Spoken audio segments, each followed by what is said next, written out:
Duduk Bapak Ibu, Saudara sekalian.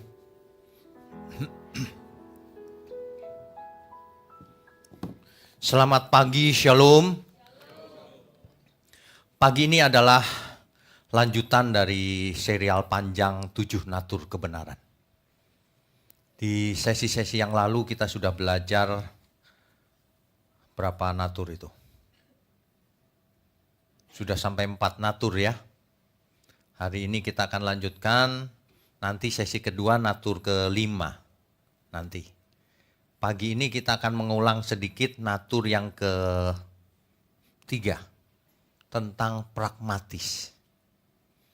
Saudara, saya mau refresh dulu bahwa segala sesuatu kalau kita mau tes lebih dahulu, apakah itu kebenaran atau kepalsuan, harus dimasukkan ke dalam tes, uji tes yang pertama.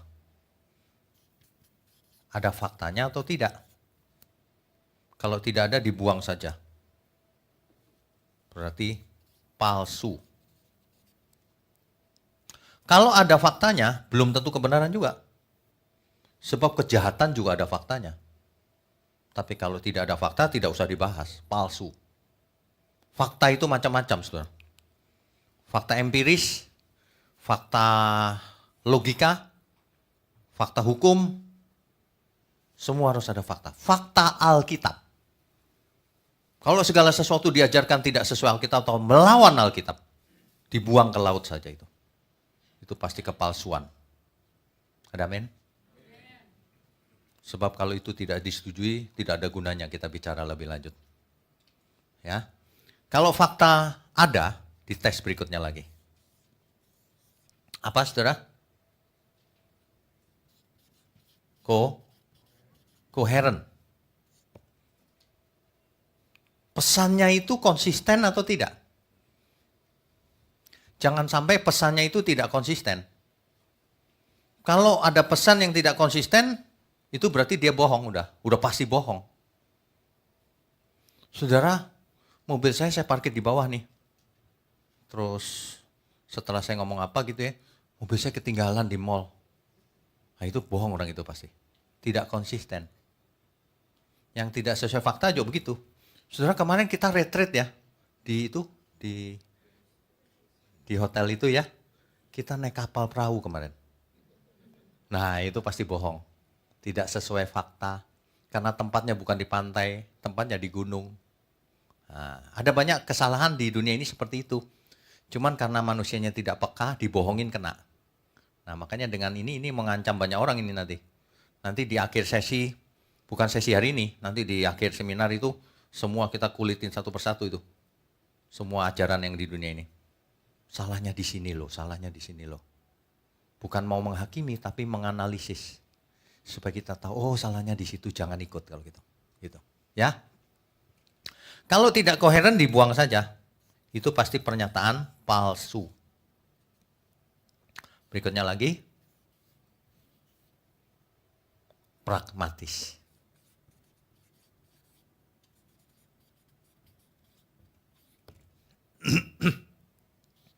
Kalau tidak pragmatis, tidak ada gunanya, tidak ada dampaknya. Atau bahkan pragmatis sih, tapi dampaknya negatif. Dibuang saja. Kalau pragmatis lewat baru uji berikutnya. Begitu. Ibarat saringan ya. Ibarat air kotor dimasukin ke saringan. Saringan pertama, saringan kedua, saringan ketiga. Sampai akhirnya netes menjadi kebenaran. Benar nggak ini lolos ujian saringannya? Gitu. Inilah alat uji kebenaran. Belum lengkap, baru sampai sini. Dan seterusnya nanti ya. Nah, sesi pagi ini kita akan bicara soal pragmatis, masih pragmatis. Lanjutan dari yang lalu. Yang lalu kan singkat saja gitu, pragmatis itu apa. Nah ini lanjutannya, pragmatis itu apa sih? Saya ulang sedikit ya, kalau yang lalu pragmatis itu artinya berguna, berdampak, berfungsi. Itu pragmatis. Di Alkitab dikatakan begini, dari buahnya kau akan tahu.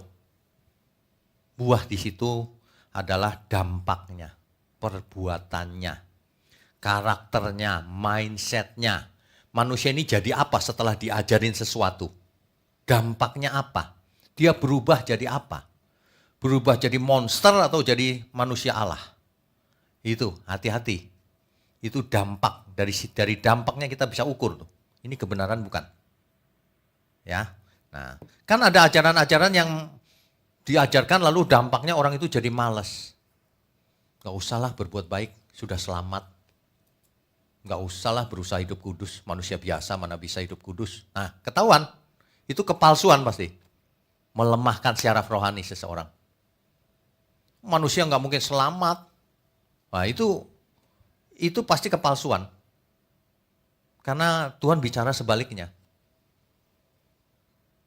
Kalau ada yang mengatakan sebenarnya Tuhan manusia sudah ditentukan, yang ini pasti binasa, yang ini pasti selamat, jauh sebelum dunia dijadikan. Dampaknya apa? Manusia ya udah dipilih. Kita nggak tahu lagi dipilih apa enggak. Ini merusak ini. Dampak itu ukuran. Kita bisa lihat tubuh kita, suhunya kok 40 lebih nih. Wah, ini artinya apa? Lagi flu, demam. Dampaknya itu kelihatan. Demamnya seseorang ini demam apa nih? Waduh, demam mamon. Ketahuan itu apa ajaran yang masuk? Filosofinya apa? Demamnya demam yang memberkati nih. Kelihatan nih, oh yang masuk itu. Mangkok hatinya itu isinya berkat. Ngomong seomong dia itu negatif. Kok deket dia capek, negatif terus. Artinya mangkok hatinya isinya negatif semua. Akibat dari apa? Akibat dari ajaran yang masuk atau filosofi yang masuk atau berita yang masuk. Akibat dari pengaruh luar. Ya. Nah, makanya dampak dari kebenaran yang pragmatis ini di Alkitab banyak sekali contohnya. Contohnya Markus 4 ayat 14 sampai 20. Perumpamaan seorang penabur. Kalau firman itu ditabur, yang ditabur itu adalah firman, bukan uang. Kalau di gereja kan disuruh menabur uang tuh. Menabur saudara, nanti diberkati. Itu terus. Itu tukang ngarang itu. Yang ditabur itu adalah firman. Jika firman itu ditabur, lalu orang mengerti, maka hidupnya berbuah-buah. Ada yang 100 kali, ada yang 60 kali, ada yang 30 kali. Berbuah-buah maksudnya apa? Karakternya berubah, hidupnya berubah, mindsetnya berubah, akal budinya berubah, hikmatnya berubah menjadi luar biasa. Bayangkan 30 kali aja luar biasa, apalagi 100 kali. Nah, bukan dompetnya yang nambah banyak uangnya. Selama ini diajarin teologi kemakmuran tuh ngaco gak karuan itu. Ya, tapi orang suka, heran. Memang mabok mamon sih orang-orang itu. Kita butuh mamon, betul. Tapi bukan begitu caranya. Ayat-ayat Alkitab dirubah-rubahin semua. Dari dampaknya kita akan lihat. Apakah seseorang itu menjadi agamawi? Menjadi suka kegiatan agamawi? Atau menjadi manusia Allah? Itu beda tuh. Kelihatan. Apa yang diajarkan? Sukanya puasa. Tapi perbuatannya tidak memberkati. Itu agamawi itu. Mestinya kalau orang puasa, doa perbuatannya memberkati. Betul nggak? Jadi dampaknya hati-hati. Kelihatannya rohani. Bukan, itu cuma kelihatan rohani. Kalau dampaknya itu baik, nah itu tanda gejala yang baik.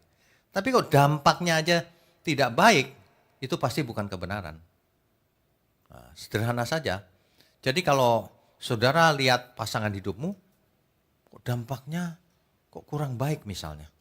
Ya bercermin diri. Siapa yang ada di sampingnya? Jangan-jangan kitanya yang membawa dampak gak baik. Sehingga berdampak sama istri atau suami. Ya, jangan melihat orang lain, lihat diri sendiri dulu. Apa dampaknya dalam diriku kalau aku mendengar kebenaran ini? Kalau menyebabkan kita ganas sama orang lain, itu bukan kebenaran. Kalau seseorang mendengar ajaran Alkitab yang benar, lalu dampaknya bisa salah nggak? Bisa. Karena tahu kebenaran, dia suka menghakimi. Salah kok itu. Salah. Itu dampaknya negatif sekali itu. Dari dampaknya kita tahu. Apalagi kalau kita menginginkan kecelakaan orang lain, nah kita udah tahu dampaknya. Ya, rusak pikirannya. Kalau orang lain susah atau mati atau miskin, senang dia. Waduh, itu mah udah rusak pikirannya. Hatinya rusak. Dampaknya kelihatan gejalanya kayak flu itu loh. Demamnya tinggi berarti flu. Kalau suhunya normal berarti sehat. Kan gitu. Saudara perhatikan bagaimana kita hidup sehari-hari. Itulah dampak yang kita peroleh dari apa yang kita pelajari dari dulu. Apa yang kita pelajari dari dulu dan kita responi dan kita adopsi sebagai kebenaran, itulah dampaknya sekarang ini kita jadi seperti ini. Nah, tinggal dievaluasi. Apakah aku melihat orang lain sebagai musuh, dendam, iri hati, sombong, atau bagaimana? Itu dampaknya tuh. Kalau kebenaran akan memurnikan hidup seseorang. Pikirannya bersih, hatinya bersih, ucapannya bersih. Kelihatan. Orang menyerang pun kita nggak sakit hati. Karena kita bisa memanage hati kita dengan baik. Kita bisa melihat gambar keseluruhannya dengan jelas. Bahwa hidup ini ngapain sih begitu. Gitu. Beda sama orang yang belum mengerti. Belum ada dampak kebenaran dalam hidupnya. Kok diserang ngamuk dia. Kalau kita enggak. Mestinya kalau orang sudah mengerti, waktu diserang, dia salah mengerti itu. Atau dia sakit jiwa itu. Enggak ada apa-apa kok ngamuk. Gitu. Ya. Jadi hati-hati ya Bapak Ibu ya. Dari dampaknya kita akan tahu.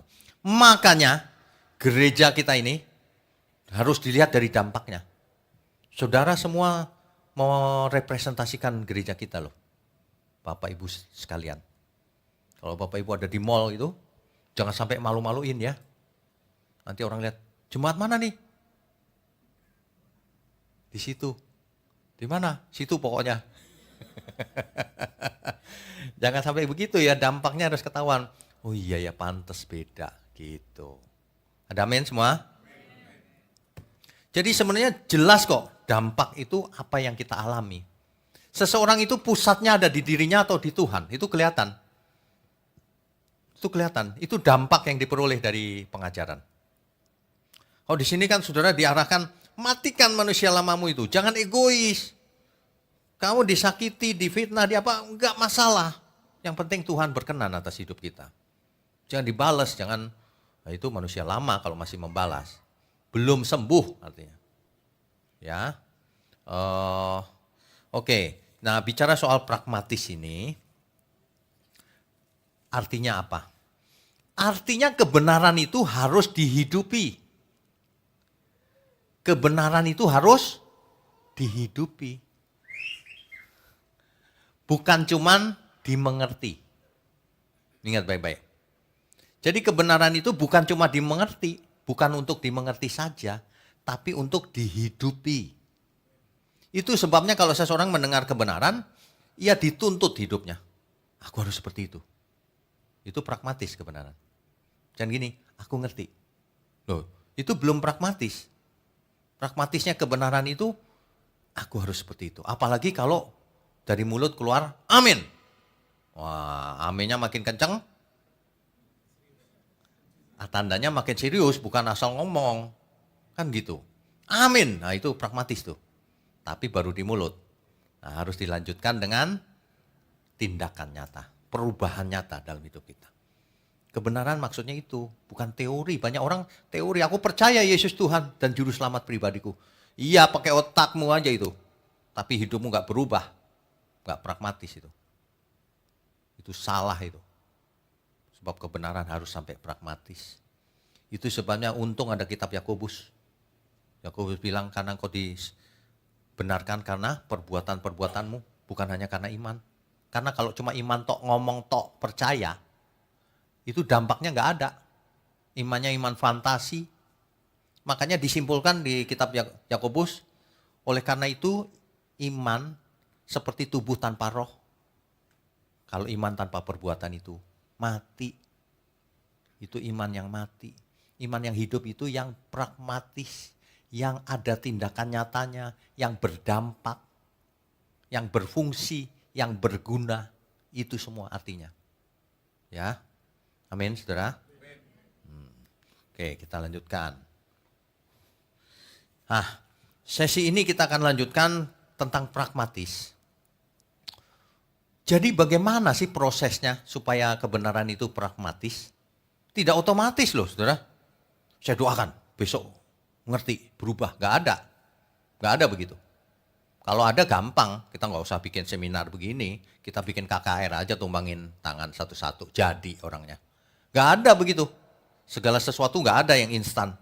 Ya, manusia hidup itu digerakkan oleh motivasi yang ada dalam dirinya. Apa yang mendasari tindakannya. Jadi motivasi itu sangat penting. Inilah yang dibidik oleh kebenaran. Motivasinya dirubah. Kalau dulunya segala tindakan itu dilakukan untuk kepentingannya, kepentingan diri sendiri, keuntungan diri sendiri, maka sekarang diubah tuh oleh kebenaran. Dampaknya adalah hidupku bukanlah aku lagi, tapi Kristus yang hidup di dalamku. Mindsetnya adalah bukan untuk keuntunganku. Aku diberkati supaya aku jadi berkat. Gitu. Bukan aku diberkati asik, 30 kali lipat, asik. Bukan. Aku diberkati supaya aku jadi berkat juga. Jadi jangan ada di antara saudara yang cita-citanya gak apa-apa lah, aku gak punya apa-apa. Oh, harus diberkati untuk jadi berkat. Berapapun berkatnya, aku diberkati sedikit. Gak masalah. Berkat berapapun harus disyukuri. Itu dampak yang benar tuh begitu. Makanya setiap kita diberkati berapapun, tetap puji syukur, tetap bahagia. Bukan soal jumlah soalnya. Karena kita nggak hanya mengerti, tapi mengalami dampaknya dalam hidup kita. Ya, makanya manusia ada yang mengejar uang, pelit, itu motivasi di dalamnya itu salah. Pengertiannya salah, sehingga berdampaknya salah dalam hidupnya. Nah ini yang mesti dibenerin. Ya, filosofi hidupnya ini yang mesti dibenerin.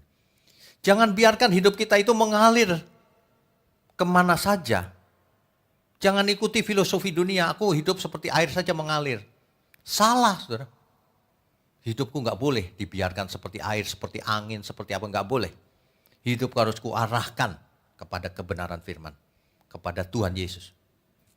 Begitu, gak boleh punya filosofi yang lain. Ya, harus diarahkan saja sulit loh, saudara. Diarahkan gitu bisa miring-miring dikit. Balik lagi. Kok miring lagi? Manusia itu cenderung dagingnya itu dominan. Makanya perlu usaha, perlu perjuangan. Makanya dikatakan kita semua sebenarnya ikut perlombaan yang diwajibkan. Sedang berlomba. Saudara jangan pernah lengah ya. Lengah itu begini. Udah tenang. Gak boleh, kita sedang berlomba. Berlomba itu bertanding. Pernah gak orang bertanding? Sebentar ah, gak bisa wong lagi. Badminton lagi smash-smashan, sebentar. Gak bisa, enak aja. Gulat misalnya, wrestling gitu.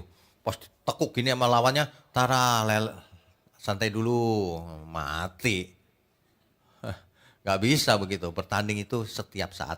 Itu sebabnya Alkitab berkata, sadarlah dan berjaga-jagalah. Lawan musuh iblis itu licik. Dalam teks asli sebenarnya begini, be serious. Serius kamu, jangan gitu. Serius. Ya, disuruh serius. Serius. Serius bukan lalu kemana-mana jadi serius mukanya. Bukan itu, maksudnya hidupnya ini serius loh. Hiduplah kudus, ya, bukan cuma di mulut. Itu maksudnya. Dampaknya harus jelas. Kalau orang lihat hidup kita harusnya dia tahu, ini anak kebenaran, anak Allah. Karena berdampak, kelihatan suhu badannya berapa, ibarat virus itu kelihatan suhu badannya jadi berapa, gejalanya batuk. Nah ini kelihatan gejala orang yang kena kebenaran itu apa. Ada beberapa orang yang cerita sangat memberkati. Istrinya bilang, suamiku berubah pak. Oh puji Tuhan, itu kabar baik saya bilang. Berarti dia kena virus suntikan kebenaran. Kan gitu, bagus. Cuman belum signifikan, baru berubah sedikit. Tapi itu udah lumayan. Ya, lumayan. Ibarat orang diet gitu ya. Ditanya, udah turun berapa? Udah turun 1 on, Pak. Ya lumayan daripada nambah 1 on. Tapi itu belum signifikan. Ya, dampak dari kebenaran itu signifikan. Dikatakan apa? Hidupnya diubahkan, berbuah-buah. Ada yang 30 kali, ada yang 60 kali, ada yang 100 kali. Bayangkan. Makanya jangan suka santai. Ada waktunya santai, betul.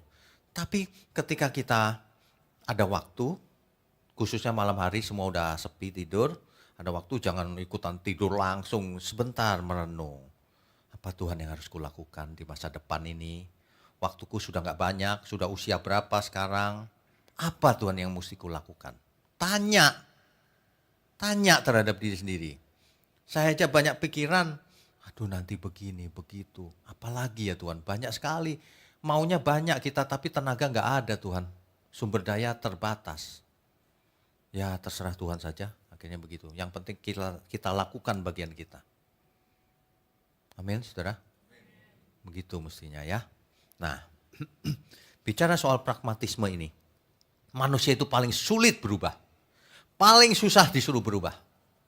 Kalau disuruh ngomong amin, gampang. Amin, amin. Gitu. Tapi suruh berubah, nah itu cerita lain lagi tuh.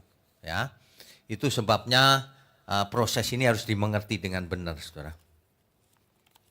Be serious, harus serius. Kan manusia terdiri dari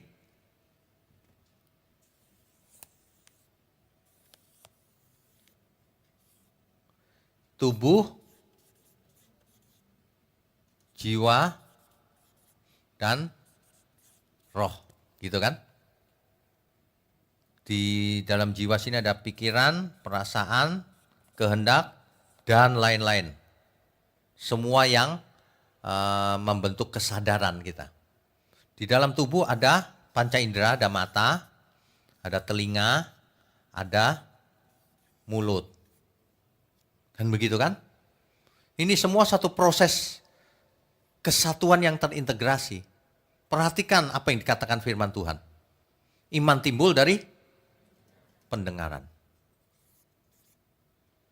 Bisa nggak iman timbul tanpa pendengaran? Nggak bisa.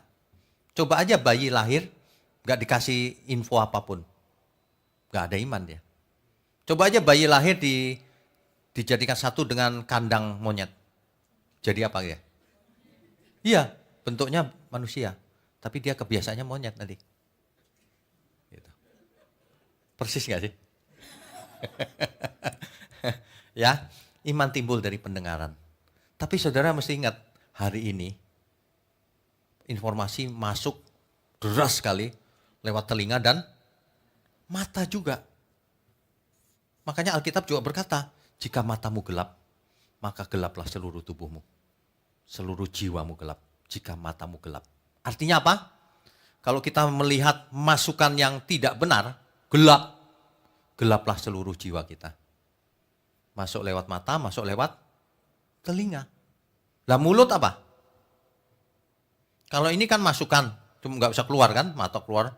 Ini keluar dan masuk.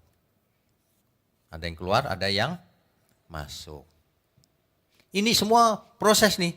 Yang masuk apa? Makanan. Makanan bisa membuat jiwa kotor? Gak bisa. Gak bisa. Makanya Tuhan Yesus berkata, apa yang masuk melalui mulut tidak menajiskan seseorang. Gak bisa. Ya. Tapi apa yang keluar dari mulut, itulah yang menajiskan. Sebenarnya apa yang keluar dari mulut, itulah isi hatinya. Makanya seseorang ditangkap lewat bicaranya. Orang yang suka nyumpahin orang, nah itu isi hatinya penuh kebencian sebenarnya. Orang yang suka memberkati orang, hatinya penuh berkat, penuh kasih, belas kasih. Kelihatan kok. Yang lain dia bisa berpura-pura, tapi lewat kata-katanya terukur. Di dalamnya ada apa? Di hatinya. Terukur. Makanya saya nggak setuju kalau orang bilang, hati seseorang dalamnya lautan bisa diukur. Hati seseorang nggak bisa diukur. Oh bisa. Hati seseorang bisa diukur. Dari bagaimana ia hidup dan bagaimana dia bicara. Apalagi kalau suruh berdoa, kelihatan nanti. apa isi doanya itu. Kelihatan, ya. Hati-hati punya mulut. Apa yang masuk tuh nggak mempengaruhi hati. Tapi ada tapinya lagi nih. Diatur juga kan, jika engkau makan atau minum apapun, lakukan untuk Tuhan. Meskipun tidak bisa menajiskan tubuh, hati atau jiwa, tapi kalau kita makan sembarangan itu tanda gejala. Gejala ia kedagingan juga. Asalnya dari hati juga itu. Nah, gitu loh. Jadi bukan jenis makanannya, bukan. Caranya makan gak karuan gitu, nah itu udah ketahuan. Ya. Nah, yang penting apa yang keluar dari mulut. Hati-hati saudara, asalnya dari hati. Sebab apa yang kita katakan, balik lagi lewat kita dengar juga kan. Nah, jadi apa yang kita katakan harus jadi berkat. Supaya baliknya ke kita juga berkat. Kalau tidak apa yang kita kutuk itu keluarnya masuk juga kutuk. Karena kita dengar juga kan, mendengar yang jelek itu namanya. Padahal jiwa kita ini diwarnain oleh semua masukan ini.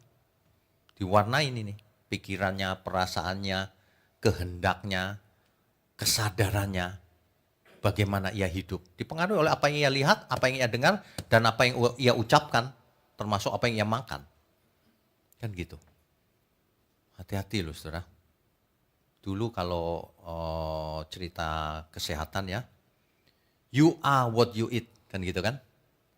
Tapi yang terakhir ilmu pengetahuan bisa juga begini, you are what you feel, you eat what you feel. Yang dirasakan juga, jadi apa yang dimakan itu pengaruh juga. Makannya sembarangan, sakit, mati mendadak. Bisa. Jangan, kita jaga kesehatan. Semua usahakan umur panjang sepanjang-panjangnya. Kalau sudah saatnya ya sudah. Tapi kita harus jaga kesehatan. Ada amin, saudara? Kalau umur panjang kita lebih bisa jadi berkat lebih lama. Kita bisa belajar lebih sempurna. Kita doakan semua orang umur panjang, sehat. Supaya punya kesempatan sama-sama menjadi berkat di dunia ini. Amin.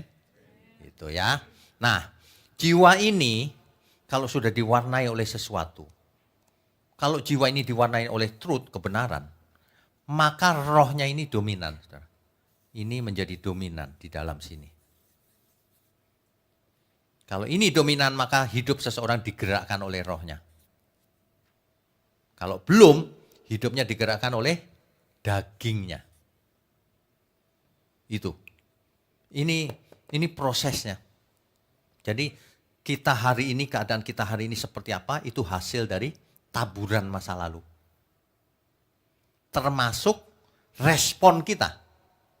Kalau kita diajari sesuatu responnya nggak mau terima, ya nggak pengaruh. Tapi kalau ini terima, ini terima, ini terima. Padahal semua bertentangan, gaduh-gaduh, nggak karuan. Jiwanya juga gaduh-gaduh. Makanya di dalam jiwa kita kadang-kadang kita masih bisa muncul perasaan yang nggak benar kan, salah, kedagingan, masih bisa dibersihkan. Ayo dibersihkan, detoksifikasi. Dibersihkan di jiwa ini yang dulu masukannya salah itu dibuang-buang tuh. Dimasukin lagi yang benar. Yang salah dibuang, dihapus saja dari jiwa kita. Supaya bersih. Itulah proses yang namanya menyucikan diri, menguduskan diri. Yang dulu salah-salah ya sudah Tuhan ampuni, jangan dilakukan lagi. Pikiran, perasaan yang ada benci, ada kepahitan dibersihkan. Ngapain disimpan ngotor-ngotorin hati ya kan? Kalau hatinya kotor nanti keluar kotornya di mulut kita. Jangan, dibersihkan aja. Hidup cuma satu kali. Itu pun tidak lama. Mari kita hidup benar. Mari kita hidup berkenan bagi Tuhan. Kalau enggak yang rugi kita sendiri. Kalau enggak hidup kita ini percuma. Mulai sekarang ingat proses ini terus berlangsung. Masalahnya satu lagi, waktu kita terbatas. Waktu yang kita miliki itu sangat terbatas. Berapa sisa umur hidup kita? Enggak tahu kita. Jangan-jangan sebentar lagi. Makanya jangan ditunda. Jangan pernah menunda pertobatan. Bertobat itu sekarang. Saya kasih contoh ya. Tapi ini cuma contoh, banyak orang nggak bisa juga. Ketika saya sadar bahwa pola hidup saya salah, langsung saya berubah. Berubahnya nggak sedikit-sedikit. Langsung putus. Gitu. Suatu hari, saya kan dari dulu memang kurus ya. Bayangan saya itu sehat karena kurus. Suatu hari saya check up, ternyata kolesterolnya tinggi sekali. Yang lain oke, kolesterol doang. Waduh, langsung saya belajar kemana-mana. Udah ngerti. Langsung hari itu saya putusin. Saya nggak mau makan ini. Langsung nggak pelan-pelan. Padahal saya ingat ya hari itu lagi mau Imlek. Imlek kan makanan wah gitu ya. Waduh 3 hari sebelum Imlek lagi, pas saya ngerti lagi. Aduh nggak gini, nanti Imlekan dulu ah. Nggak gitu saya. Saya nggak bakalan makan. Mulai sekarang gitu. Langsung saya seperti puasa, lebih berat dari puasa. Detoksifikasi. Kenceng loh. Sebelum dan sesudahnya saya cek darah. Sebelum detoks. 21 hari kemudian sesudahnya. Saya lihat. Masih ada sampai sekarang hasilnya. Semua beres langsung. Langsung beres. Jadi kalau mau berdampak, itu harus ekstrim. Tapi jangan menyerang orang. Orang lain belum berubah, dia mau gak serius, gak boleh. Diri sendiri aja. Ya. Aku mau serius, ekstrim gitu. Nah, jadi seluruh yang kita tuai hari ini, itu taburan masa lalu. Ke depan tergantung dari taburan kita hari ini. Semuanya mau tubuh, mau jasmani, mau rohani, itu semua sama. Menabur apa kita? Apa yang kita adopsi? Sebab apa yang kita adopsi pragmatis. Akan berdampak dalam hidup kita. Ya, baik secara fisik maupun secara rohani. Kalau makanan, fisik. Kalau firman atau pengajaran atau filosofi, rohani pengaruhnya, jiwa. Itu jiwa. Makanya Alkitab berkata begini, karena manusia hidup bukan dari roti saja. Kalau cuma roti atau karbohidrat itu hidup tubuhnya saja. Tetapi dari setiap firman yang keluar dari mulut Allah. Setiap firman, nah itu tentu makanan buat jiwa, bukan tubuh.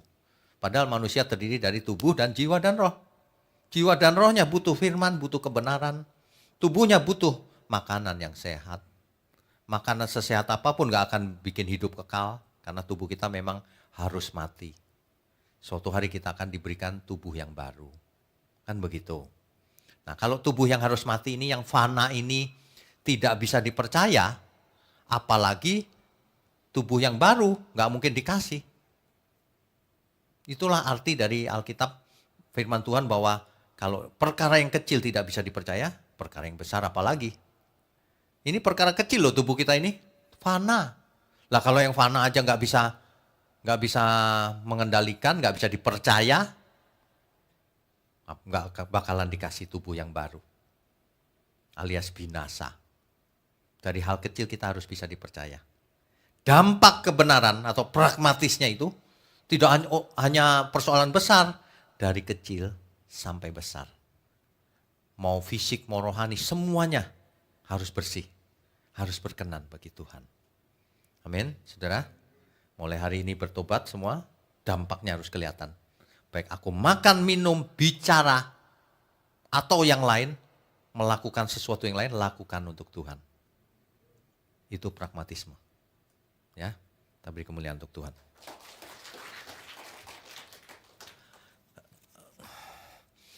Saudara, sampai di sini, saudara harus bisa menggunakan alat ini, alat uji kebenaran ini. Kalau saudara mendengar sesuatu, apapun itu, bidang apapun, khususnya pengajaran, terus saudara bingung, yang mana yang benar nih? Saudara tes saja sama ini. Sampai di sini. Ada faktanya? Ada. Koheren Pak. Pragmatisnya bagaimana? Dampaknya apa kalau aku ikuti ajaran itu? Ada nggak dampaknya? Kalau nggak berdampak, ajarannya nggak usah diajarin, percuma. Berdampak. Waduh, kalau yang begitu dampaknya apa? Jawab tuh.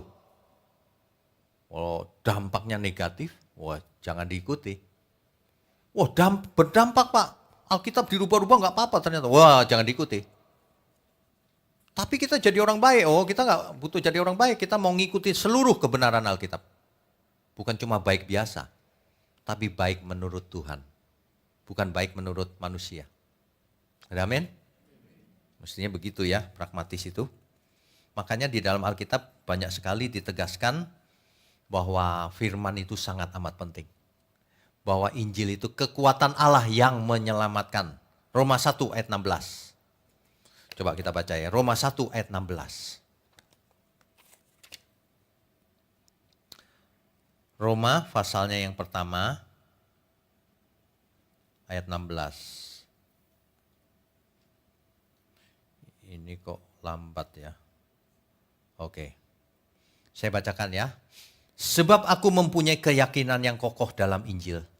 Karena Injil adalah kekuatan Allah yang menyelamatkan setiap orang yang percaya. Pertama-tama orang Yahudi tetapi juga orang Yunani. Tentu saja semua orang di seluruh dunia. Injil. Gak ada Injil, gak ada keselamatan. Sebab yang namanya keselamatan bukan cuma masuk surga. Injil lah yang akan mengubah mindset kita. Jadi benar. Jadi sesuai kehendak Tuhan. Ya, gitu maksudnya ya. Oke, di ayat yang lain Tuhan menegaskan bahwa akulah kebenaran, jalan dan hidup. Ada nggak orang yang di seluruh dunia ini yang pernah mengaku demikian? Nggak ada. Yohanes 14 ayat 6.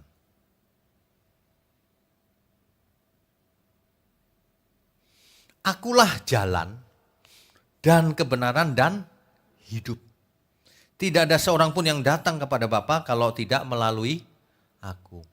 Di dunia ini nggak pernah ada klaim seperti ini, saudara.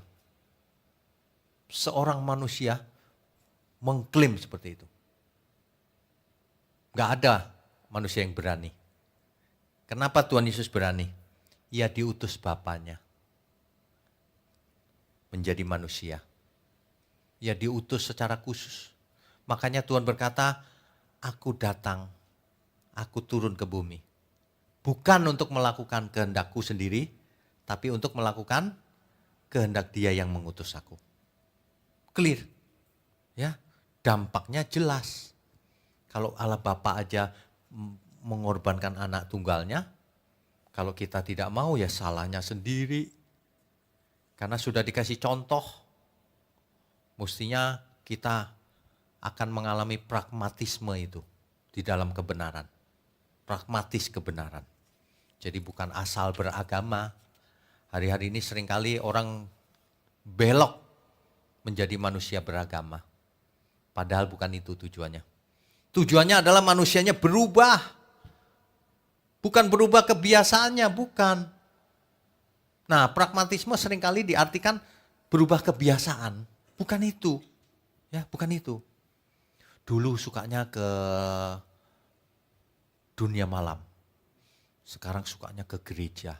Berubah loh kebiasaannya. Oh iya, kelihatannya baik. Tapi belum tentu itu. Yang berubah itu bukan kebiasaannya, yang berubah itu manusianya. Sebab kalau cuma berubah kebiasaannya nanti ada kumat-kumatan lagi. Kumat ya. Ya. Tapi kalau berubah manusianya tidak bisa kumat. Contoh sederhana. Ada orang yang tidak doyan sayur. Ya. Sukanya daging, lemak dan sebagainya. Ketika lihat sayur, makan kok kayak kambing. Yuh. Saya makan sayur dibilang kayak kambing katanya. Karena dia nggak doyan. Nah, setelah dia sakit parah, baru dia belajar makan sayur. Gak enak nih, tapi berhubung mau sehat ya udahlah nggak apa-apa. Nah itu belum itu, belum berubah itu. Itu cuma kebiasaannya mau dirubah. Karena takut tidak sembuh. Tapi kalau berubah, setelah berjalannya waktu, ternyata enak juga ya. Nah, nggak usah disuruh lagi, dia menikmati. Terus dia balik ke yang lama, lemak, dia lihat nggak mau lagi ya, jijik. Nah, itu artinya berubah mindsetnya, berubah seleranya. Dampak kebenaran itu, bukan cuma kebiasaan. Makanya kebiasaan puasa dan sebagainya itu percuma menurut saya. Kenapa? Karena yang ditekankan cuma puasanya, bukan berubahnya. Mestinya yang ditekankan berubahnya. Puasa boleh Pak? Boleh, untuk latihan. Mengerti nggak maksud saya? Saya tidak anti puasa, bukan. Tapi puasa itu boleh, tapi cuma latihan. Faktanya apa? Harus berubah. Pragmatisme itu harus jelas. Bukan cuma gayanya puasa. Kalau itu agamawi. Tapi dibarengi dengan perubahan nyata. Nah, itu pragmatisme namanya. Pragmatisme kebenaran. Jadi, makanya saya sering berkata gini, puasa mah gampang.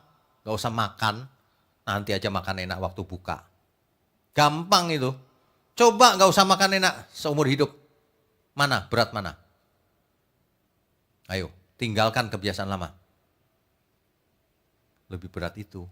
Saya udah lihat kok, banyak orang gak bisa berubah. Saya ajarin kesehatan gak bisa berubah. Yang bisa cuman ya itu kalau sakit doang, nahan-nahan diri. Mau makan apa aja gitu. Susah ya, hidup ini susah emang. Orang disuruh berubah gak bisa. Yang bisa hanya puasa, luarnya aja yang dilakukan. Aduh, ingat ya, kebenaran itu salah satu cirinya pragmatis, berdampak. Tapi kejahatan juga berdampak. Nah, dampak kebenaran itu beda dengan dampaknya kejahatan. Kalau dampak kebenaran itu perubahan akal budi. Seperti yang ditulis oleh kitab Roma pasal 12 ayat 1 dan 2. Perubahan akal budi. Sehingga mempersembahkan seluruh hidup untuk Tuhan. Sehingga hidup kita menjadi efektif untuk Tuhan. Efektif untuk kebenaran. Bukan jadi agamawi. Tapi berubah total. Sehingga orang melihat, ini manusia baru nih. Ini bukan manusia cuma beragama, tapi manusia baru. Yang benar-benar berubah, baru. Gitu. Ada amin, saudara? Amin, beri kemuliaan untuk Tuhan. Kita lanjutkan tanya jawab. Silakan kalau ada yang mau bertanya.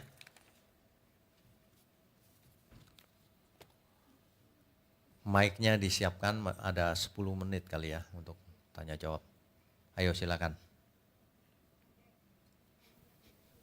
Ada mau tanya? Oh ya, Pak David.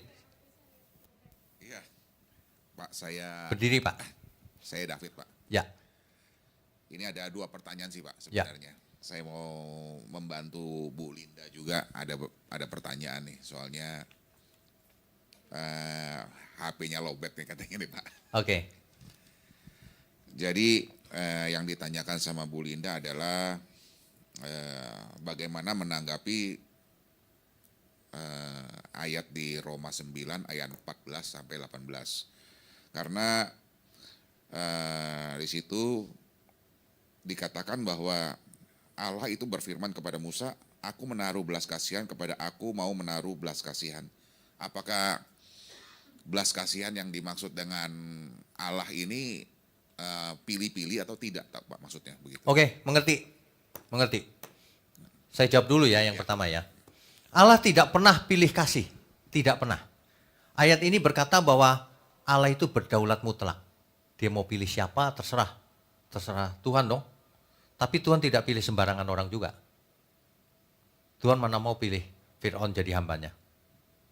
Fir'aun malah dikeraskan supaya mati sekalian. Karena melawan Tuhan. Jadi kalau baca ayat jangan cuma sepotong. Baca satu Alkitab. Gambar besarnya apa sih? Gitu. Kalau ayat ini cuma mengatakan gini loh. Tuhan gak bisa diatur siapapun. Tuhan memilih siapa ya terserah Tuhan. Kebijaksanaannya Tuhan. Tapi Tuhan bukan Tuhan yang sembarangan. Pilih itu pilih orang yang diberi kesempatan untuk berubah itu Tuhan ada aturannya. Ya kan? Buktinya apa? Tuhan bahkan mematikan Ananias Safira, langsung mati karena nipu Tuhan. Bukan pilih kasih ya. Bapak Ibu, Saudara jangan pernah berpikir Tuhan itu pilih kasih. Enggak. Kalau kita bisa dipercaya dalam talenta 1, ditambahkan jadi 2. Bisa dipercaya 2, ditambahkan 5. 1 enggak bisa dipercaya, yang ada diambil. Enggak usah deh. Kamu dikasih satu aja nggak mau kerja, gitu kira-kira Pak. Makanya setiap kita beri dirimu maksimal, nanti ditambah-tambahkan oleh Tuhan. Tanggung jawabnya, bukan duitnya. Ingat, jangan orientasi duit. Tanggung jawabnya ditambah-tambahkan, karunianya ditambah-tambahkan. Begitu. Yang kedua? Pertanyaan yang kedua Pak, Ya. mengenai ini pragmatis Pak. Ya, Pragmatis itu kan dampak ya yang dalam diri kita setelah kita mendengar kebenaran. ya, Bagaimana cara melatihnya supaya agar yang pernah Bapak katakan bahwa di dalam diri kita sudah tertanam Roh Kudus Pak. ya. Bagaimana melatih diri kita agar Roh Kudus bekerja maksimal dalam diri kita untuk menjadi dampak dalam diri kita Pak, supaya kita mau melakukannya gitu loh. Baik, baik. Ini ada dua unsur yang mesti kita lakukan. Yang pertama soal hikmat. Soal hikmat itu soal pengertian. Soal pengertian harus usaha mengerti selengkap mungkin, sebenar mungkin. Itu sebabnya saya sedih kalau lihat orang ya, saya buat online Bible study tapi nggak mau ikut. Padahal saya nggak cari apa-apa. Emangnya ditarik duit? Kan nggak. Disuruh ikut aja nggak mau. Saya persiapan dari pagi sampai sore, bikin slide macam-macam, nggak mau ikut. Ya saya diem aja, saya nggak mau mewajibkan semua harus ikut, nggak mau. Biar dengan kesadaran masing-masing ikut terus, pengertiannya nambah, lengkap. Pasti berubah kok. Orang yang ikut online Bible study dengan yang nggak, bedanya jauh, bumi dan langit. Buktikan sendiri kalau nggak percaya. Dikasih firman nggak mau belajar. Yang pertama hikmat. Yang kedua mesti melibatkan perasaan. Iman itu harus ada perasaannya. Kalau kita cinta Tuhan benar, itu beda Pak dengan aku mengerti. Ya ngerti toh, tapi mulutnya keluar kejahatan. Kan begitu. Mesti dengan perasaan cinta. Kalau aku cinta Tuhan, pasti cinta sesama. Pasti. Orang yang tidak mencintai sesamanya, pasti gak cinta Tuhan. Pasti orang merasa cinta Tuhan. Cinta fantasi itu. Orang beneran cinta Tuhan dengan hikmat yang benar, pengertian yang benar, ya pasti mengasihi sesamanya. Gitu Pak. Jelas ya? Jelas Pak. Oke. Mic-nya, pakai mic harus. Oke, iya Pak. Nah ini udah baterainya satu lagi. Kan tadi yang disampaikan sama Pak David ya Pak, di ayat 16-nya, jadi hal itu tidak tergantung pada kehendak orang kan? Betul. Atau usaha orang, Ya. tetapi kepada kemurahan Allah. Betul. Nah ini yang harus saya minta pengertiannya sama Bapak, supaya kalau orang itu menanya sama saya, lah ini kan bukan tergantung dari perbuatan kita, tergantung dari iya. Allah itu. Ini loh, orang Pak, yang kalau salah dijelasin. mengerti. Gimana cara? Ayat ini ceritanya, kalau Allah bikin keputusan, tidak tergantung manusia. Hikmatnya Tuhan, bukan hikmat manusia. Keputusannya Tuhan sendiri. Ngerti maksudnya ya? Jadi kalau Tuhan menghukum yang berdosa, pasti benar. Tapi kalau Tuhan berkenan kepada orang yang dikasihi, pasti benar yang dikasihi. Tapi bukan begini, kalau gitu Tuhan milih-milih suka-suka sendiri. Nah itu meleset Ya, pikirannya. itu pemikiran mereka, dia bilang percuma juga kita berbuat sesuatu yang baik, tetapi tergantung kehendak Tuhan. Itu mereka bilang sama Nah saya kan ini seperti itu. ini fakta nih, ada ajaran seperti itu. Ya, itu kan emang Konyol ada kan sekali katanya itu. tuh. Ya konyol Mereka banget. nggak ngerti. Itu konyol banget. Oke. Padahal ada ratusan ayat, ribuan ayat yang berkata, berusahalah, kuduslah kamu sebab aku kudus. Oh, ya. Berjuanglah masuk pintu yang sempit itu. Yang gitu-gitu dihapus sama mereka. Memang nggak niat kebenaran sih. Makanya mereka nggak ngerti 7 natur pasti. Jadi kita kasih ayat yang lain lagi ya Pak ya. Ya, ayat itu nggak cuman itu bro, Ya. itu pun artinya bukan itu. Kalau Tuhan bikin keputusan terserah Tuhan, bukan terserah manusia. Tapi Tuhan buat keputusan tidak sembarangan, tidak pilih kasih. Gitu. Pak, saya mau nanya satu lagi. Bapak bilang kan iman itu timbul dari pendengaran. Betul. Nah kalau saya kan suka baca Alkitab, tapi kan nggak mungkin sedikit Pak, banyak. Ya. Ada kalanya kan saya capek Pak mulutnya. Boleh Ya. gak Pak saya membaca firman dalam hati gitu loh. Boleh. Apakah itu termasuk, kan selalu bilang, oh firman itu dibaca harus keluar supaya kita dengar gitu loh Pak. Tidak. Habis saya bacanya banyak Pak, kadang-kadang sampai 6 pasal gitu kan capek Pak kalau keluar, gimana tuh Pak? Itu Boleh, termasuk boleh gak? dibaca dalam hati boleh. Yang Boleh. tidak boleh adalah dibaca dalam tidur. Kalau itu tidak boleh. Oke. Ya. Oke, ya udah Pak, sudah terjawab sekarang boleh. Sekarang gini, orang baca kenceng-kenceng nih suaranya. Ratusan kali. Ngerti? Enggak. Percuma juga. Jadi boleh ya Pak dalam hati Boleh. ya. Ya. Oke. Ada lagi? Oh, habis. Oh, waktunya habis juga. Masih ada satu lagi, Pak. Oh, satu lagi. Iya. Satu lagi terakhir boleh. Iya. Mana? Angkat tangan. Di sini, Pak, Oke. ada yang bertanya, Ya, Shalom silakan. Pak Wignyo. Shalom. Sekeras dan segigih apa kita harus mempertahankan sesuatu yang kita anggap kebenaran? Bagaimana bila dalam keluarga kita ada yang tidak sesuai dengan prinsip kebenaran yang kita yakini? Sejauh mana kita harus menunjukkan bahwa mereka salah atau bahwa kita berbeda prinsip? Baik, ini pertanyaan yang sangat bagus. Dan ini kejadian nyata. Di dalam satu keluarga bisa saja beda. Orang tuanya belum kenal Tuhan Yesus. Anaknya kenal. Satu prinsip, kebenaran tidak boleh dikompromikan. Jadi kita sebagai anak Allah nggak boleh ikutin menyembah yang lain. Meskipun itu orang tua kita menyembah yang lain. Nggak boleh. Justru kita harus jadi berkat. Kalau kita ngikut bagaimana jadi berkat? Kita harus beri pengertian yang benar ini. Tapi tidak boleh kurang ajar sama orang tua. Ya, tidak boleh. Tapi salah tetap salah. Jangan ikut. Di keluarga mertua saya sendiri juga begitu.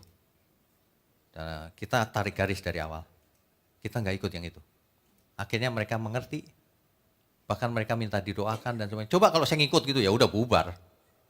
Nggak jadi berkat loh. Jangan mengkompromikan kebenaran ya. Tuhan nomor satu. Baru yang lain. Tapi kita tentu saja tidak mengharapkan kecelakaan orang lain ya. Tapi kalau memang menolak Tuhan ya sudah, kita nggak bisa apa-apa. Tapi kita jangan menolak Tuhan. Tuhan nomor satu, bukan orang tua. Ini bukan berarti orang tua lalu kita boleh kurang ajar, bukan itu loh ya maksudnya ya. Tapi kita nggak boleh kompromi sama kepalsuan. Ajaran yang salah, ikut orang tua, salah itu. Salah. Kalau resikonya orang tua akan bilang kita anak kurang ajar. Enggak masalah. Yang penting kita enggak kurang ajar. Kita membela Tuhan. Itu nomor satu. Tapi kita enggak kurang ajar. Meskipun dikatakan kurang ajar. Dikatain kurang ajar karena tidak setuju sama orang tua. Ya salahnya sendiri itu mah. Toh kita enggak kurang ajar, kita tetap mengasihi kok. Kan begitu. Prinsipnya begitu. Tuhan nomor satu. Kelihatannya kejam. Enggak. Justru kita mengasihi orang tua dengan cara menarik garis. Kalau enggak lebur kita jadi salah juga. Kita mau jadi berkat, suatu hari kita tolong supaya keluar juga, supaya mereka mengerti, supaya orang tua kita mengerti tentang Tuhan Yesus. Gitu. Dan itu efektif. Efektif. Kalau kita melebur apa aja oke ya enggak jadi berkat lama-lama. Kita itu harus tarik garis, ini loh yang benar. Pa, ma, ini yang benar. Tapi aku sayang papa, mama. Kita harus baik, memberkati. Sehingga papa, mamanya suatu hari nggak melihat sesuatu yang salah. Makanya jadi baik. Dan syukur-syukur lama-lama ikut mengerti di dalam Tuhan. Kan gitu. Sebenarnya nggak ada kok orang mau celaka tuh nggak ada. Kecuali orang yang sombong sekali. Kalau itu salahnya sendiri. Sama seperti Lucifer kan sombong sekali. Ingin memberontak kan. Lah kalau itu salahnya sendiri. Begitu ya? Oke. Amin. Kita beri kemuliaan untuk Tuhan. Bapak Ibu Saudara sekalian, kita break selama 15 menit. Ya, nanti kita lanjutkan dengan sesi berikutnya.